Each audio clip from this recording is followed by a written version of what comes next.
was destroyed by a fire in 1990, so what you're seeing now was what we moved into a few years later.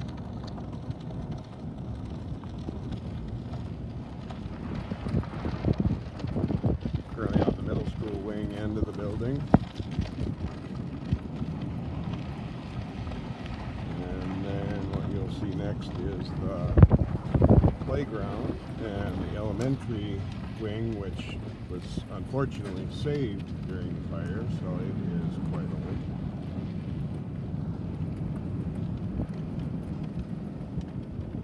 Back at the middle school wing again. And then as we drive around the back side,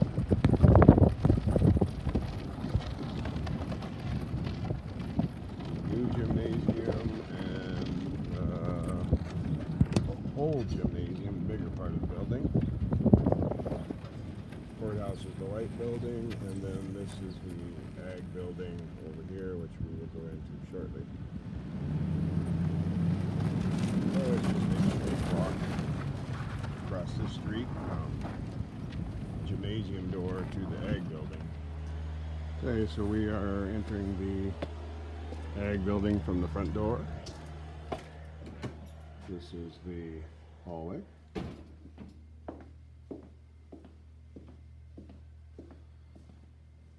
This room at one time was an animal lab. We had a lot of small animals in here, but it's currently being changed into a storage room, which it originally was designed for. A little cleaning left to do in here. I started in a pre-retirement mode about a year ago. My goal was to get this place in ship shape, ready to go for whoever comes here next.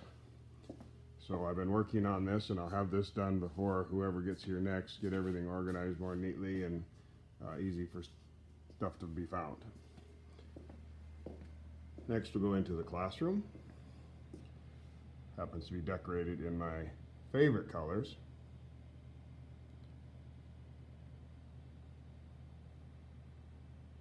That's my favorite part right there.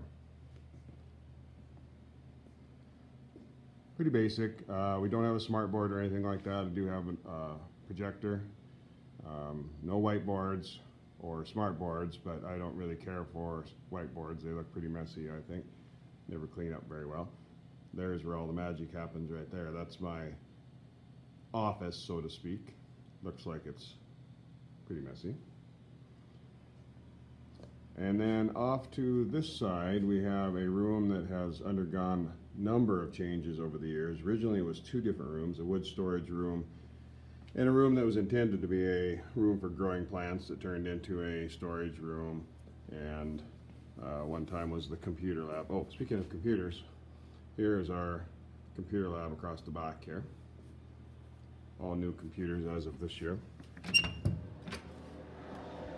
So now we are in what we call the germination room. We are currently starting plants for our greenhouse. So we have a germination chamber here, which really speeds up the process of germinating the seeds.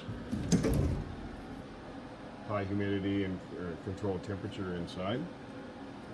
And then once they sprout, we put them on the two ebb and flow tables, complete with grow lights, to speed up the germination process before we transplant them to go back to the greenhouse, which we will get to later.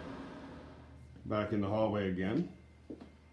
This is my office, which I don't really use as an office. It's more of a storage area.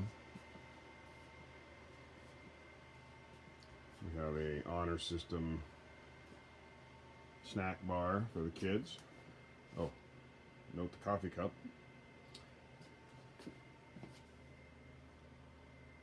And once again, when I was in pre-retirement mode, I've been going through file cabinets and all kinds of storage things and just throwing out all kinds of old stuff, so trying to keep it a little bit more modern.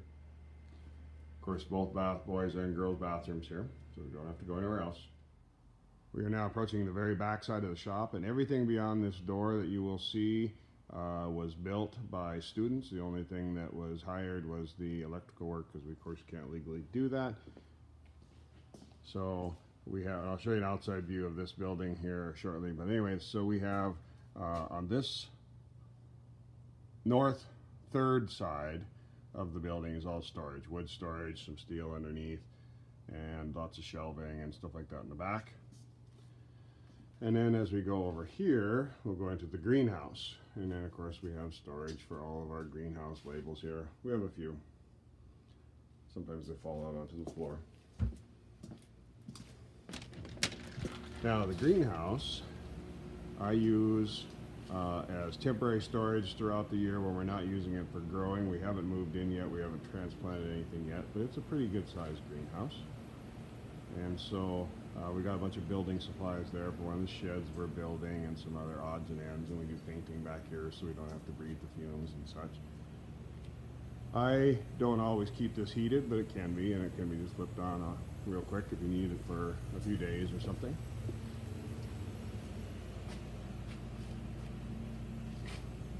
We do have a sprinkler system for the plants, and I put that on a timer so that I don't have to come in here on the weekends and such. It's all automated.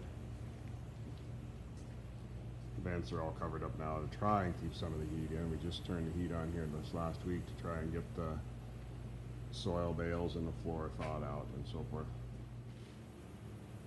This greenhouse currently is a retail business. In the spring of the year, we will open it up to the public for the sale of bedding plants. We have at times been a wholesaler and sold to a business uptown that sold them. We didn't have to deal with customers, we just did bulk deliveries. I didn't care for that so much, so we discontinued that, so we're just a retailer now. There's one other greenhouse outside that we are currently not using. We've cut back our production, so we aren't using that one, and probably we'll just put that up. This is the back door of the ag building, and that what you see over there is the greenhouse. The north side is all covered in steel, pole barn style construction, as you can see from the greenhouse side, and all of the south is exposed. This is the transportation bus department for maintenance. And then this is our other greenhouse, which is pretty good size. It is 18 feet wide and 60 feet long, built in 3 sections, so it could be taken apart and moved or whatever. Okay, now we will go into the shop and see what that's all about.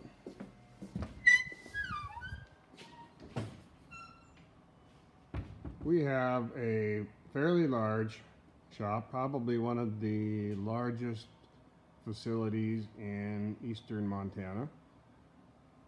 A number of years ago, I started the greenhouse project in effort to raise funds to upgrade all of the shop equipment. So you are going to see pretty much all of our tools are fairly modern. We have a saw stop here. The shop looks very cluttered right now because we are doing a construction class, and building sheds takes up a lot of space.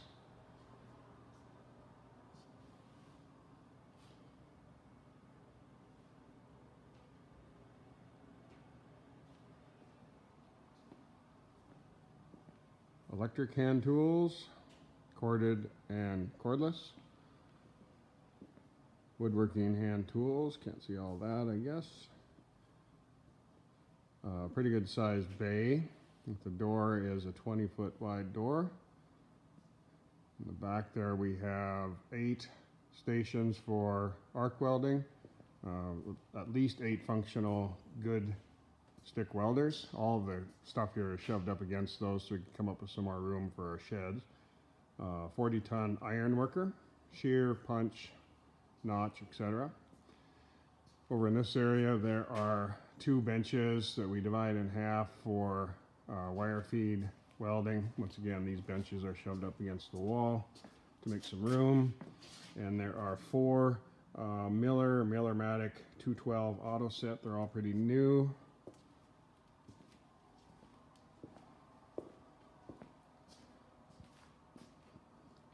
LS drill press, a couple of smaller drill presses for woodworking, some scaffolding that's new. Over in this section, these 3 benches are covered up with building materials, but this is normally where I would do small engine work and electric wiring, along with this bench over here that's completely cluttered.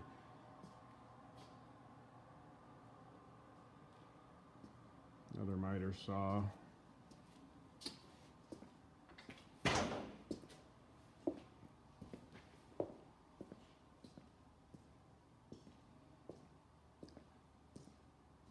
Construction class right now, we're building some sheds. This one is a 12 by 12. We're about to start one that is twice that big, 12 by 24, so that'll be a little bit of a challenge, but it should fit in this back bay, I hope. I'll make one more quick pass. On this side, so you can see the tools, hand tools. Looks like some of them are even there.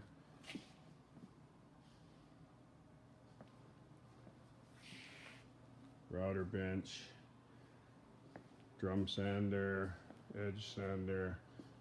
This is the only piece of original equipment I think when I came here 32 years ago. Still works good. Everything else I've upgraded. Sanding table, stain table. A lot of this stuff like these normally would be on the other side of the shop, but because of the shed project, we don't have room.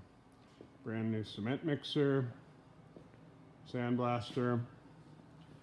And this tool cabinet here is plumb full of Craftsman tools, just about everything you can imagine for sockets, wrenches. Small piece lumber storage. And then there's a rack over here for sheet material. Scrap box over in the corner, parts washer. And then these 3 benches, once again, are all covered up for the time being. So that is pretty much it for our shop.